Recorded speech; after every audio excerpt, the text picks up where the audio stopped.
গত ভিডিওতে আমরা দেখেছি কিভাবে আরডিনো দিয়ে একটি এলইডিকে ব্লিঙ্কিং করানো যায়, এবং এখান থেকে আমাদের ধারণা হয়েছে যে আমরা এই ধরনের মাইক্রো কন্ট্রোলার দিয়ে যে কোনো কিছুকে কন্ট্রোল করতে পারি।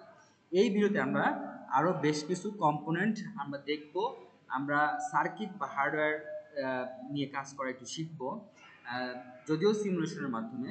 আজকে আমরা দেখব কিভাবে আমরা ব্রেডবোর্ড ইউজ করতে পারি। এর জন্য আপনারা প্লাস বাটনে, প্লাস আইকনে ক্লিক করার পরে লিখবেন ব্রেডবোর্ড।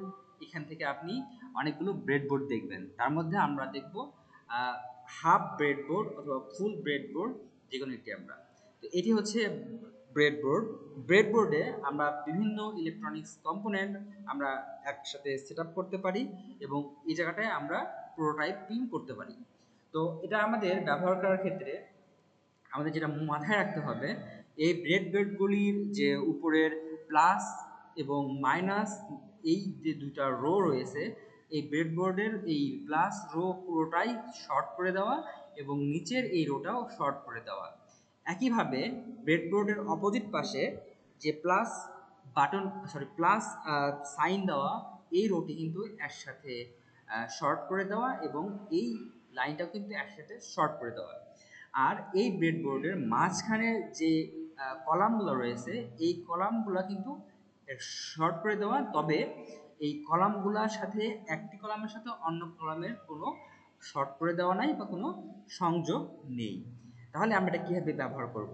ধরুন আমরা 5টা এলইডি বাল্ব ব্যবহার করব। সেই ক্ষেত্রে 5টা এলইডির জন্য আমাদের পাওয়ার সাপ্লাই দিতে হবে, এবং সেই ক্ষেত্রে 5টা আলাদা আলাদা পিন লাগবে, যেটা আমাদের জন্য একটু ঝামেলার সৃষ্টি করবে।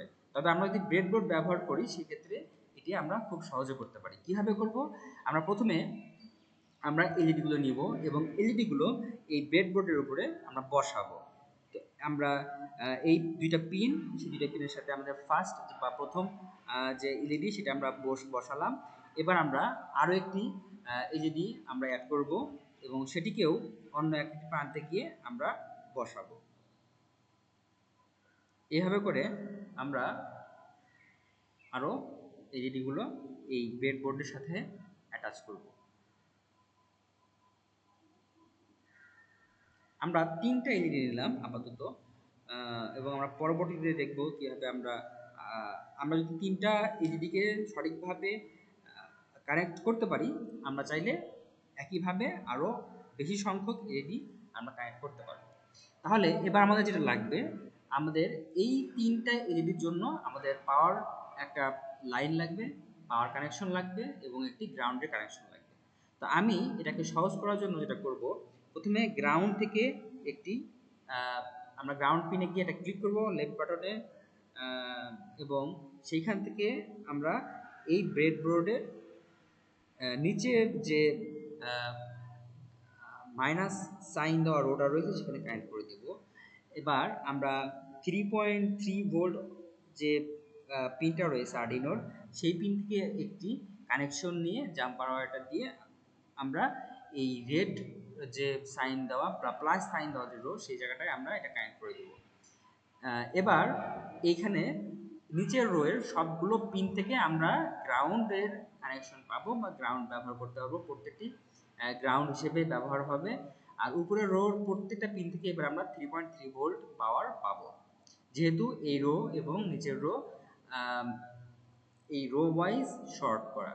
তাহলে আমরা এখন চাইলেই কিন্তু উপর থেকে যে এলইডিগুলো রয়েছে সেই এলইডির এই পুরো কলামটা কিন্তু শর্ট হয়ে আছে।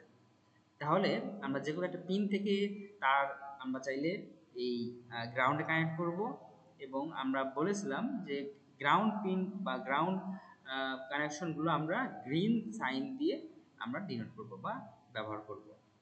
এবার আমাদের একটা জিনিস মাথায় রাখতে হবে যে এলইডি এর দুটি পিন থাকবে, একটি সোজা আর একটা হচ্ছে বাঁকা। বাঁকা পিনটি হচ্ছে অ্যানোড বা পজিটিভ প্রান্ত, এবং সোজা প্রান্তটি হচ্ছে ক্যাথোড বা নেগেটিভ প্রান্ত।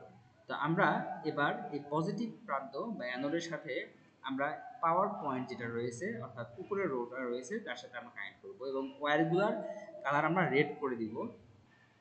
আমরা এভাবে করে প্রত্যেকটি কিন্তু কানেক্ট করে দিচ্ছি।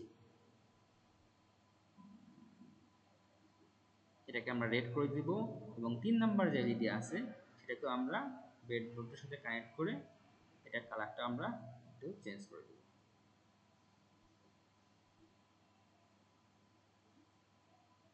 ওকে, তাহলে আমরা কোনো কোড না, আমরা ডিরেক্ট ম্যানুয়ালি এই 3টি এলইডিকে আমরা এই ব্রেডবোর্ডের সাথে কানেক্ট করেছি এবং ব্রেডবোর্ড থেকে আমরা আরডিনোতে কানেক্ট করেছি, যাতে করে আরডিনো থেকে আমরা পাওয়ার একসাথে সবগুলোকে দিতে পারি। এবার যদি আমরা এটাকে সিমুলেট করি বা রান করি, আমরা দেখব 3টে এলইডি জ্বলেছে।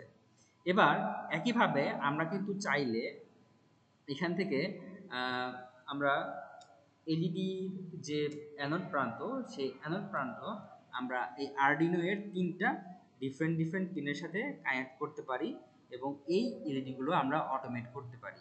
তো আমি এবার এই 3টি এলইডিকে 3টি ভিন্ন ভিন্ন পিনের সাথে কানেক্ট করব এবং সেই ওয়্যারগুলোকে আমি রেড মার্ক করে দিব। তাহলে আমি 13 নম্বর, 12 নম্বর এবং 11 নম্বর পিনে 3টি এলইডি কানেক্ট করেছি এবং এই 3টি পিন দিয়ে আমরা চাইলে কিন্তু এই 3টা এলইডিকে আমরা কন্ট্রোল করতে পারবো। আপনাদের জন্য একটি ছোট টাস্ক থাকবে, আপনারা সকলেই এই সার্কিট ডায়াগ্রামটি নিজেরা রেডি করবেন, রেডি করে এখানে কোড লিখবেন, যাতে করে প্রত্যেকটি এলইডি 2 সেকেন্ড পর পর অন হয়। অর্থাৎ প্রথম এলইডিটি 2 সেকেন্ড জ্বলবে এবং ওই মুহূর্তে বাকি এলইডিগুলো অফ থাকবে। এরপর দ্বিতীয় এলইডি 2 সেকেন্ড জ্বলবে এবং বাকিগুলো অফ থাকবে এবং তৃতীয় এলইডি যখন জ্বলবে তখন বাকি এলইডি অফ থাকবে 2 সেকেন্ডের জন্য। এইভাবে এটা পুনরাবৃত্তি হবে। ধন্যবাদ।